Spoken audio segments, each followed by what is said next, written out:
4月1日，國內首條跨城低空物流航線正式開通，全程12公里，單程飛行時間約15分鐘，實現廣州、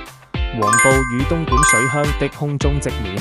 將實現跨境電商商品極速配送。消費者在跨境電商平台下單後，全程僅需30分鐘，較傳統陸路運輸時效提升60%以上。共建灣區立體物流網，局10多條低空物流航線。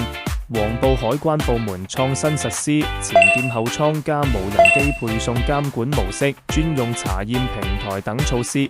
實現跨境商品即查即飛，為消費者帶來即買即達的全新體驗。下一步探索低空運輸加幹線航空聯動模式，進一步降低企業物流成本，助力構建灣區1小時低空物流圈。